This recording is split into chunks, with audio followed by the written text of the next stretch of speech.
భారతదేశానికి సంబంధించిన ఇద్దరు దంపతులు ఆస్ట్రేలియాలో జాబ్ చేస్తూ సెటిల్ అయి ఉంటారు. వాళ్ళు ప్రతి సంవత్సరం కొద్ది రోజులు హాలిడేస్ తీసుకొని తమ సొంత ఊరైన కేరళకి వచ్చి తమ కుటుంబంతో పాటు సంతోషంగా గడిపి వెళ్తూ ఉంటారు. సో అలాగే ఈసారి కూడా జాబ్కు హాలిడేస్ తీసుకొని కొద్ది రోజులు కేరళ వచ్చి సంతోషంగా కుటుంబంతో పాటు గడుపుతారు. ఒక 2 వీక్స్ గడుపుతారు. తర్వాత ఎప్పటిలాగే ఆస్ట్రేలియా వెళ్ళిపోవాల్సిన టైం వస్తుంది. సో అలాగే ఆస్ట్రేలియా వెళ్తారు. ఆస్ట్రేలియా వెళ్ళేసిన తర్వాత ఆ రోజు నైట్ ఎప్పటిలాగే భోజనం చేసేసి పడుకుంటారు. మార్నింగ్ ప్రతిరోజులాగే సోఫియా లేచేసి కాఫీ చేసేసి వచ్చి బెడ్రూమ్లో ఉన్న భర్తను లేపుతుంది. కానీ ఎటువంటి పలకరింపు ఉండదు. సో జర్నీ చేసి టైర్డ్ అయింటలే మరికొద్దిసేపటి తర్వాత పలకరిద్దామని తను వెళ్ళి తన పనులు చూసుకుని మరికొద్దిసేపు తర్వాత వస్తుంది. వచ్చి లేపిన ఇప్పుడు కూడా ఎటువంటి పలకరింపు లేదు, రియాక్షన్ లేదు. ఈసారి కొంచెం టెన్షన్ ఎక్కువైతుంది సోఫియా. ఎంత పలకరించకపోయేసరికి తనకి భయం స్టార్ట్ అవుతుంది. భయం స్టార్ట్ అయ్యి ఫుల్ గాబరైపోయి గట్టిగా అరవడం మొదలు పెడుతుంది శ్యామ్. కానీ ఎటువంటి రియాక్షన్ ఉండదు. దాంతో ఫుల్ అరుస్తూ ఏడుస్తూ పలకరిస్తుండగా ఈ అరుపులు పక్క ఇంట్లో వాళ్ళకి వినిపించి వాళ్ళు వెంటనే పరిగెత్తుకుని వస్తారు. ఏమైంది వెళ్ళి వచ్చి చూసి వాళ్ళు పలకరించిన ఎటువంటి రియాక్షన్ ఉండదు. ఇమ్మీడియట్ వాళ్ళు అంబులెన్స్ కాల్ చేస్తారు. అంబులెన్స్ కాల్ చేసి అంబులెన్స్ రప్పించి హాస్పిటల్కి ఇమ్మీడియట్ తీసుకుని వెళ్తారు. సోఫియా ఒకవైపు ఏడుస్తూ ఉంటుంది.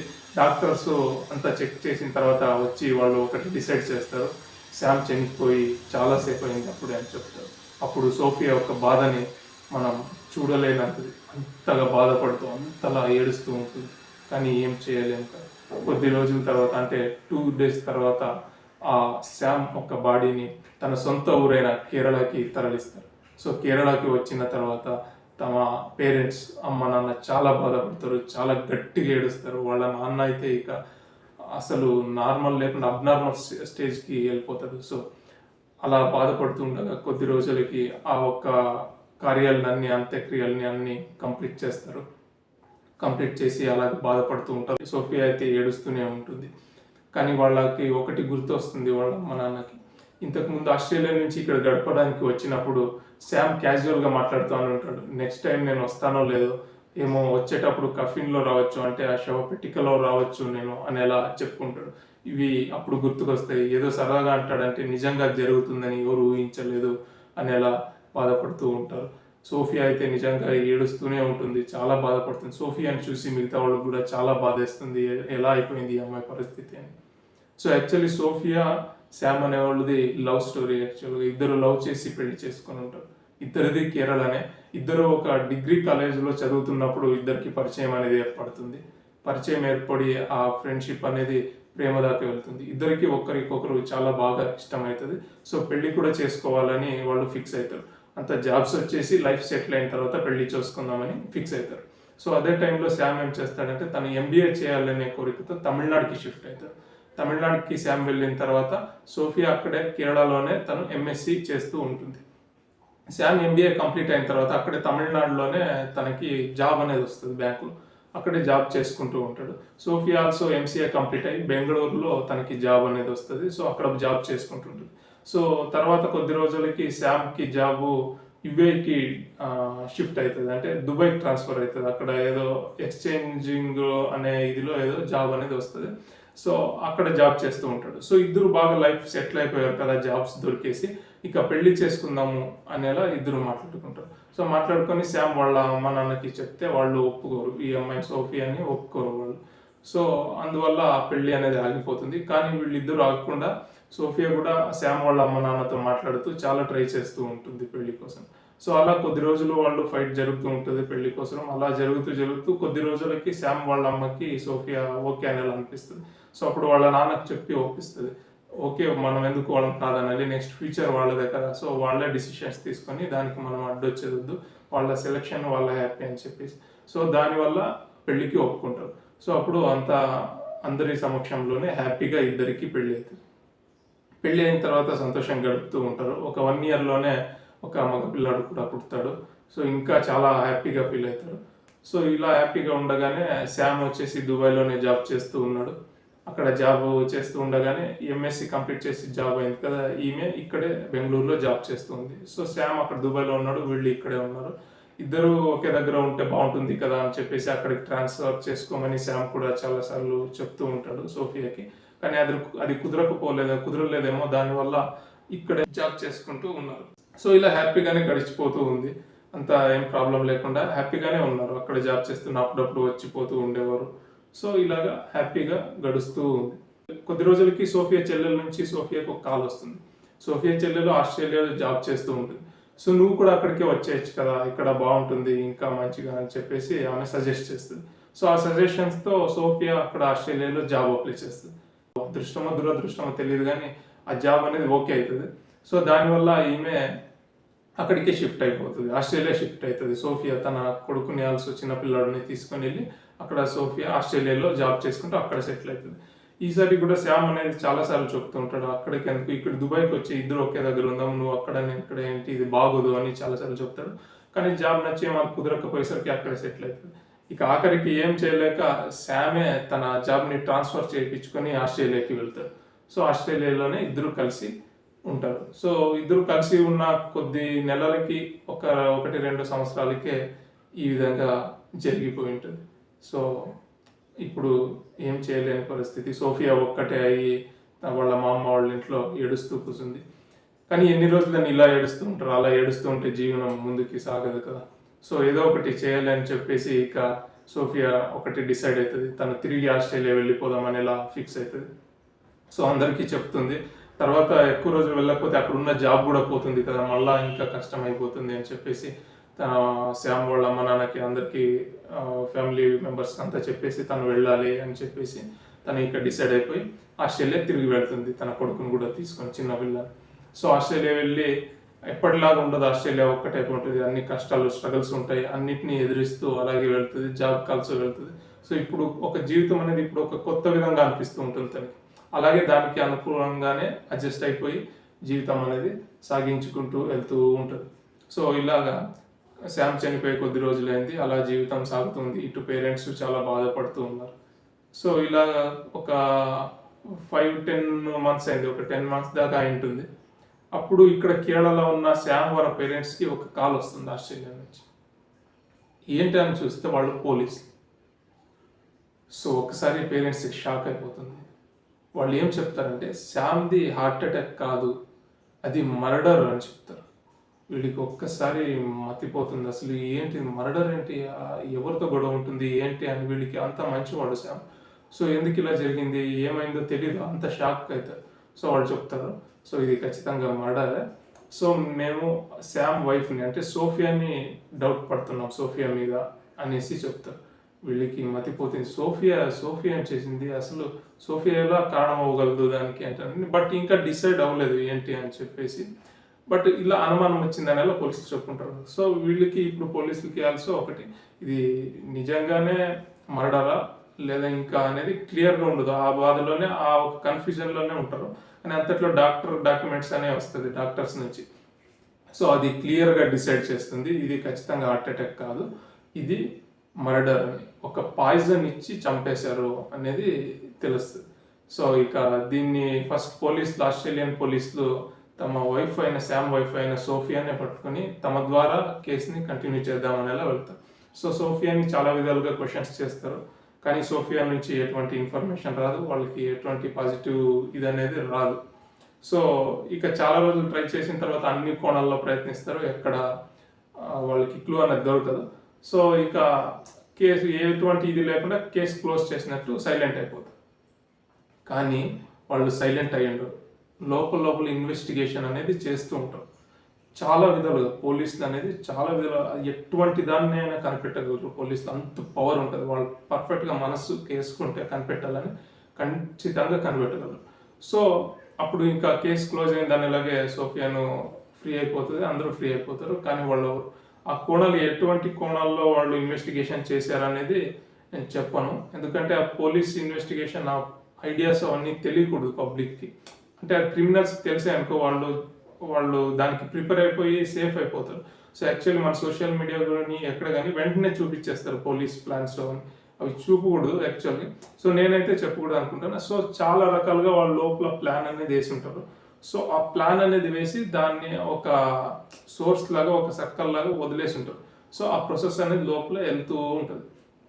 సో కొద్ది నెలల దాకా ఎటువంటి ఇన్ఫర్మేషన్ రాదు వాళ్ళకి కూడా. సో కొద్ది నెలల తర్వాత అప్పటిదాకా వెయిట్ చేస్తుంటారు. కొద్ది నెలల తర్వాత శామ్ పేరు మీద ఉన్న కార్డు, ఫారిన్లో కార్డ్స్ అని ఉంటాయి మెయిన్ ఇంపార్టెంట్గా. సో ఆ కార్డ్ అనేది అక్కడ ఒక అరుణ్ అనే అతని పేరు మీదకి ట్రాన్స్ఫర్ అయింది. వీళ్ళకి ఇప్పుడు మళ్ళీ స్టార్ట్ అవుతుంది, ఇదేంటి ఎలా ట్రాన్స్ఫర్ అయింది. తర్వాత కొద్ది రోజులకే సోఫియా జాయింట్ అకౌంట్ అనేది ఓపెన్ చేస్తుంది అరుణ్కి, తర్వాత సోఫియాకి. ఒక జాయింట్ అకౌంట్ అనేది ఓపెన్ అయిన తర్వాత ఈ వీళ్ళ డబ్బంతా, శామ్ డబ్బంతా అరుణ్ అకౌంట్కి ట్రాన్స్ఫర్ అయిపోతుంది. సో ఇక్కడ వీళ్ళకి ఒక పాయింట్ అనేది దొరుకుతుంది. తర్వాత అప్పుడప్పుడు అరుణ్తో కలుస్తూ ఉంటుంది. సో ఇవన్నీ అబ్జర్వ్ చేస్తారు పోలీసు.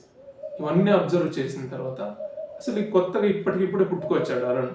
ఎవరి అరుణ్ అనేది ఇప్పుడు పాయింట్. ఎవరు అనేది తెలియదు, అరుణ్ ఎవరు ఏంటి అనేది. సో ఎవరు ఈ అరుణ్ అనే దాని గురించి వాళ్ళు సైలెంట్ అయిపోయి వెతుకుతూ ఉంటారు. అలాగే లోపల ఇన్వెస్టిగేషన్ అనేది జరుగుతూ ఉంటూనే ఉంటుంది.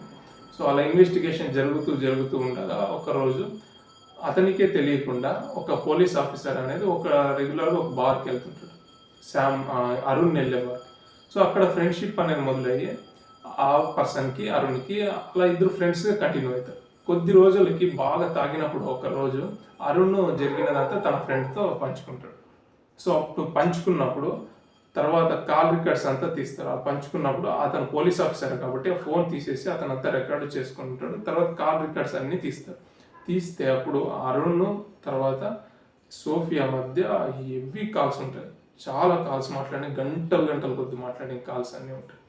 సో ఇదంతా ప్రూఫ్ తీసుకొని వేరే దేశంలో ఎవరినైనా మనము లీగల్గా వెళ్ళి వాళ్ళని ఇన్వెస్టిగేషన్ అది చేయాలంటే ఫస్ట్ కోర్టు నుంచి ఒక ప్రూఫ్, ఎందుకు మనం వాళ్ళు ఇన్వెస్టిగేషన్ చేస్తున్నామో దానికి వీళ్ళకి ఏంటి లింక్ ఉంది అనే దానికి ఒక ఇన్వెస్టిగేషన్కి సంబంధపట్ట ఒక సంబంధించిన ప్రూఫ్ అనేది కోర్టుకి ఇచ్చేసి జడ్జి నుంచి పర్మిషన్ తీసుకోవాలి. ఊరికే వెళ్ళేసి పట్టుకుని కొట్టేసి లోపలేసి ఇన్వెస్టిగేషన్ చేసేది ఉండదు.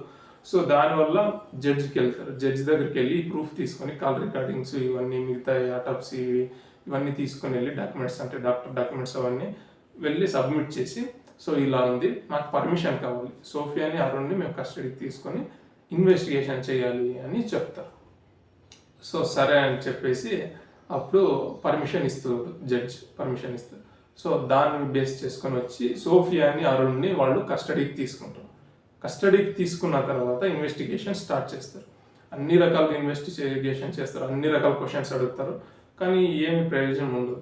తర్వాత కేరళకు కూడా తీసుకెళ్ళి పూడ్చిపెట్టుంటారు కదా శామ్ని, దాన్ని మళ్ళీ తవ్వేసి మళ్ళీ అక్కడంతా ఇన్వెస్టిగేషన్ అంతా చేసేసి ఆటాప్సీకి అంతా పంపించి మళ్ళీ చేస్తే అప్పుడు ఇదే ఆ ఒక పాయిజన్, ఆ నేమ్ కూడా చెప్పాను నేను. సో ఆ పాయిజన్ వాడారు ఖచ్చితంగా, దానికి ముందు ఏదో మెడిసిన్ కూడా ఇచ్చారు అనేది కూడా చెప్తారు. సో అలా తేలినప్పుడు ఇక ఇంత డీప్గా ఇన్వెస్టిగేషన్ చేసినప్పుడు అక్కడికి లొంగుతారు అరుణ్ తర్వాత సోఫియా. ఇక తెలిసిపోయింది వీళ్ళకి అనేలా అనిపించినప్పుడు వాళ్ళకి, సో ఇక అప్పుడు పోయి కూడా అంతా ఓపెన్ చేసి చెప్తారు ఏమేమి జరిగింది ఏంటి అని. సో ఎవరి అరుణ్ అసలు ఏం జరిగింది అంటే, స్టార్టింగ్లో ఇద్దరు డిగ్రీలో చదివేటప్పుడు ఇద్దరికి లవ్ అయింది, శామ్కి తర్వాత సోఫియాకి. సో అప్పుడు లవ్ అయిన తర్వాత ఎంబీఏ చదవడానికని శాము తమిళనాడుకి వెళ్ళాడు కదా, అప్పుడు ఏమో ఇక్కడ కేరళలోనే ఎంఎస్సి చదివి. సో ఆ ఎంఎస్సి కాలేజ్లో ఒక అరుణ్ అనే అతను పరిచయం. ఆ పరిచయం అనేది చాలా డెవలప్ అవుతూ పోతుంది ఇద్దరు. సో ఆ డెవలప్ అయింది ఫ్రెండ్షిప్ అవుతుంది. సో ఆ ఫ్రెండ్షిప్ చాలా స్ట్రాంగ్ ఫ్రెండ్స్గా అవుతారు. సో శామ్ కూడా అక్కడ లేనందువల్ల సోఫియాకి ఏమైతే ఫిజికల్ ఫీలింగ్స్ అనేవి వస్తాయి అరుణ్ మీద. సో వస్తే అవి అరుణ్కి చెప్తుంది, ప్రపోజ్ చేస్తుంది, అరుణ్ కూడా ఒప్పుకుంటాడు. సో అలా ఇద్దరు ఒక్కటైపోయి ఇద్దరు మూవ్ అవుతూ ఉంటారు. సో ఆ కాలేజ్ డేస్ అంతా ఇద్దరు ఒక్కటిగా ఎంజాయ్ చేస్తూ గడుపుతారు. సో కాలేజ్ అయిపోయింది. కాలేజ్ అయిపోయినప్పటికే శామ్ది కూడా కాలేజ్ అయిపోయి జాబ్ అనేది దొరుకుంటుంది. సో తర్వాత అదే టైంకి ఇద్దరు పెళ్లి చేసుకుందామని ఫిక్స్ అయింటారు కదా జాబులు దొరికిన తర్వాత. సో పెళ్లి చేసుకుందామనేలా మాట్లాడతారు దుబాయ్ నుంచి వచ్చేసి. అప్పటికి ఈమె చెప్పదు, అరుణ్ గురించి ఎటువంటి విషయమో చెప్పదు ఏముంది శామ్కి. సో తెలియకపోవడం వల్ల పేరెంట్స్కి అందరికీ ఒప్పించేసి పెళ్లి చేసేసుకుంటారు. పెళ్లి చేసుకున్న 1 సంవత్సరంకే పిల్లాడు కూడా పుడతాడు. సో తర్వాత దుబాయ్కి వెళ్ళిపోతాడు శాము. తర్వాత ఈమె ఇక్కడే జాబ్ చేసుకుంటూ ఉంటుంది. అప్పుడప్పుడు కలుస్తూ ఉండేవారు కలుస్తూ ఉండేవారేమో అరుణ్తో కూడా. సో తర్వాత కొద్ది రోజులకి సోఫియా చెల్లెలు కాల్ చేయడంతో ఆస్ట్రేలియాకి వెళ్తుంది జాబ్కి. ఇక్కడ శ్యామ్ ఎన్నిసార్లు దుబాయ్ ట్రాన్స్ఫర్ చేసుకొని రమ్మన్నా రాకుండా సోఫియా ఆస్ట్రేలియాకి వెళ్ళి ఉంటుంది.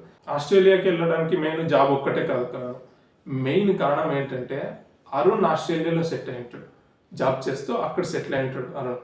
సో అది ముఖ్యమైన కారణంతో అక్కడైతే ఎవరు తమకు అడ్డు ఉండరు, ఎవరికి తెలిసి ఉండదు, ఫ్రీగా ఉండిపోవచ్చు ఇక తనకి ఇష్టం వచ్చినట్టు అనే ఉద్దేశంతోనే సోఫియా అక్కడికి వెళ్ళుంటుంది. సో అక్కడ వెళ్ళిపోయిన తర్వాత అక్కడ జాబ్ చేస్తూ ఎవ్వరూ అడ్డు ఉండదు, వాళ్ళు ఇక ఎంజాయ్ చేస్తూ కలుస్తూ అంత బాగా ఎంజాయ్ చేస్తూ ఇద్దరు అక్కడే ఉండిపోయి ఉంటారు. కానీ కొద్ది రోజులకి అదే శ్యామ్ చెప్పాను కదా, ఇద్దరు ఎన్ని రోజులు దూరం వచ్చామంటే రాలేదని చెప్పేసి ఇక తనే ట్రాన్స్ఫర్ చేసుకొని వచ్చాడు కదా. సో ఎప్పుడైతే శ్యామ్ వచ్చాడు ఇక్కడికి, వీళ్ళు ఇంత ఫ్రీడమ్ లైఫ్కి అడ్డైపోయింది ఇద్దరి మధ్య. సో అప్పటిలాగా ఎప్పుడు ఎక్కడ పడితే అక్కడ కలవలేరు, ఉండలేరు, ఇద్దరు కలిసి ఉండలేరు. సో ఇది వీళ్ళకి కొంచెం ప్రాబ్లం అయింది. సో కొద్ది రోజులు అలాగే అడ్జస్ట్ చేసుకుని ఉంది. తర్వాత రోజులు గడిచే కొద్ది ఇరిటేషన్ ఎక్కువైంది. సో ఈమె యాటిట్యూడ్లో చేంజెస్ కనిపించింది శ్యామ్కి. సో ఎందుకు ఇలా అయ్యావు ఏంటి అనేలా క్వశ్చన్స్ చేస్తాడు. తర్వాత ఎప్పుడు పడితే అప్పుడు రావడము, ఎంతసేపు పడితే అంతసేపు వెళ్ళడము, ఇవన్నీ గమనించి క్వశ్చన్ చేయడం స్టార్ట్ చేస్తాడు. ఇవన్నీ గమనించి కొంచెం డౌట్ కూడా వచ్చింటుంది ఆల్రెడీ శ్యామ్కి. సో దానివల్లే క్వశ్చన్స్ చేస్తాడు. క్వశ్చన్స్ చేసినప్పుడు దానికి సరిగ్గా ఆన్సర్ ఇవ్వకుండా చాలా ఆరోగ్యంట్గా యాటిట్యూడ్ ఇవ్వడము ఇవన్నీ చేస్తూ ఉంటుంది సోఫియా. సో ఇవన్నీ చేస్తే ఎన్ని రోజులని తట్టుకుని ఉండలేరుగా. సో అవి గొడవలుగా స్టార్ట్ అవుతాయి ఇద్దరి మధ్య. సో అలా గొడవలు అనేవి పెరుగుతూ పోతాయి. సో ఇలాగే ఇద్దరు ఈ గొడవలు పడుతూనే గడుస్తూ ఉంటుంది అలా కాలం. సో ఇలా గొడవలు పడుతూ గడుస్తూ ఉండగానే సోఫియా అరుణ్కి ఒక ఇరిటేషన్ వల్ల ఒక ఫైనల్ థాట్ అనేది వస్తుంది. ఎన్ని రోజులు ఇలా దీనికి ఫుల్ స్టాప్ పెట్టాల్సిందే, మనకి ఎవరు అడ్డు ఉండకూడదు, సో ఇలా అవ్వదు అని చెప్పేసి ఒక ఆలోచన వస్తుంది. సో సరే అని చెప్పి వాళ్ళు ఒక ప్లాన్ చేసి ఉంటారు. కానీ ఆ ప్లాన్కి అడ్డుగా ఏమవుతుందంటే ఎప్పటిలాగా కేరళ వెళ్ళాల్సిన టైం వస్తుంది. సో హాలిడే వేసుకొని కేరళ వచ్చేస్తారు. సో వాళ్ళ ప్లాన్ అప్పుడు వర్కౌట్ అవుతుంది. కానీ వర్కౌట్ అవ్వలేదు, కానీ అక్కడ ఆగలేదు అది. సో ఎప్పుడైతే ఇక్కడ నుంచి రిటర్న్ వచ్చారో ఆ రోజు నైట్ పడుకున్నారో ఆ రోజే వాళ్ళు టైం అనేది ఫిక్స్ చేశారనమాట. సో పడుకునేటప్పుడు రాగానే సోఫియా ఒక మిల్క్ షేక్ లాంటిది చేసి దాంట్లో స్లీపింగ్ ట్యాబ్లెట్స్ అనేవి కలిపేస్తుంది. సో స్లీపింగ్ ట్యాబ్లెట్స్ అనేవి కలిపి ఇవ్వగానే శ్యామ్ తాగేస్తాడు తెలియకుండా. తాగిన తర్వాత మత్తులోకి నిద్రలోకి వెళ్ళిపోతాడు ఇక. సో అప్పుడు తను ఎప్పుడైతే నిద్రలోకి వెళ్ళిపోతాడో ఇది చెక్ చేసి సోఫియా చెప్పగానే అక్కడే దాక్కుని ఉన్న అరుణ్ ఆ ఇంట్లోనే అప్పటిదాకా దాక్కుని ఉంటాడు. సో బయటకు వస్తాడు అరుణ్. సో బయటకు వచ్చిన తర్వాత ఏదో ఆరెంజ్ జ్యూస్ లాంటిది చేపిస్తాడు. సో ఆరెంజ్ జ్యూస్ లాంటిది చేపించి దాంట్లోకి ఏదో ఒక పాయిజన్ ఉంటుంది. సో ఆ పాయిజన్ కలుపుతారు. కలిపించి అతను నిద్రపోయినప్పుడు దాని నోట్లో నుంచి అది లోపలికి పోనిస్తారు. పోనిచ్చిన తర్వాత కాసేపటికే శ్యామ్ అనే అతను ఇక చచ్చిపోతాడు. చెక్ చేసి వాళ్ళు అక్కడే ఉండి కన్ఫర్మ్ అయ్యేదాకా అక్కడే ఉండి అరుణ్ చెక్ చేసి చనిపోయాడని ఫిక్స్ అయిన తర్వాత అరుణ్ వెళ్ళిపోతాడు, సేఫ్గా వెళ్ళిపోతాడు బయటికి ఎవరికి తెలియకుండా. సో ఆ రోజు రాత్రి సోఫియా అక్కడే తనతో పాటు పడుకుంటుంది శ్యామ్తో పాటు.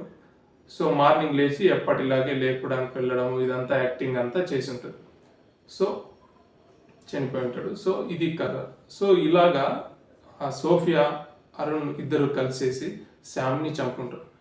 సో ఇది తెలిసి పేరెంట్స్ అంతా అసలు ఇక ఏంటి అనే నమ్మలేని పరిస్థితి, లేకపోతే ఎంత దారుణం అనేది. అంత మంచివాడైన శ్యామ్ని, అంత ప్రేమించిన అతన్ని అలా చేసేసి చంపడం ఏంటి అని. సో ఇది కోర్టులో జడ్జిల కాల్స్లో చాలా షాకింగ్గా అనిపిస్తుంది, చాలా దారుణంగా అనిపిస్తుంది కూడా. సో దానివల్ల అరుణ్కి 27 years వితౌట్ బెయిల్ అనేలా పనిష్ ఇస్తారు. తర్వాత సోఫియాకి కూడా 22 years అనేది ఇస్తారు. ఈ 22 years పనిష్మెంట్ ఇచ్చిన తర్వాత సోఫియా నాకు చిన్న పిల్లాడు ఉన్నాడు, తనని చూసుకోవాలి కదా, నాకు పనిష్మెంట్ తగ్గించండి అంటే నన్ను ఎలా ఒక పిటిషన్ వేసి మాట్లాడితే జడ్జి అప్పుడు ఒకటే చెప్తాడు, ఆ చిన్న పిల్లాడికి మీరు తన దగ్గర లేకపోతేనే మంచిది తన జీవితానికి అనేలా చెప్పేసి ఆ చిన్న పిల్లాడిని సోఫియా ఒక చెల్లెలు ఉంటుంది కదా అక్కడ, సో ఆమెకు అప్పగిస్తారు. తర్వాత అవి శ్యామ్ వాళ్ళ పేరెంట్స్ ఆ పిటిషన్ వేసి కోర్టులో ఏదో ఫైట్ చేస్తూ ఆ పిల్లాడు మాకే దక్కలే అనేలా, సో ఆ పిల్లాడిని వీళ్ళే పొందుతారు ఫైనల్. సో ఇలా అంత లవ్లీగా అంత చిన్నప్పటి నుంచి ప్రేమించుకొని ఉన్న ఇద్దరు మంచి వ్యక్తులని వేరు చేసి ముగ్గురు పర్సన్ల లైఫ్ని స్పాయిల్ చేసింది, ఒక చిన్న పిల్లాడి లైఫ్ కూడా ఎంత బాధాకరంగా చేసింది ఒక అఫైర్. చిన్న అఫేర్. ఇక్కడ అట్లీస్ట్ ఆమెకు అంతగా ఇష్టం ఉంటే తను శ్యాము చదవడానికి వెళ్ళినప్పుడు వీళ్ళిద్దరు కలుసుకున్నప్పుడు మళ్ళీ తిరిగి వచ్చినప్పుడు చెప్పుండొచ్చు కదా ఇష్టం లేదని, తనకి ఇష్టం లేదు, నేను ఆల్రెడీ వేరే అతను ప్రేమించుకున్నా అని ఏదో ఒకటి చెప్పేసి ఉంటే అక్కడే వీళ్ళిద్దరు మూవ్ అయిపోవచ్చున్నా.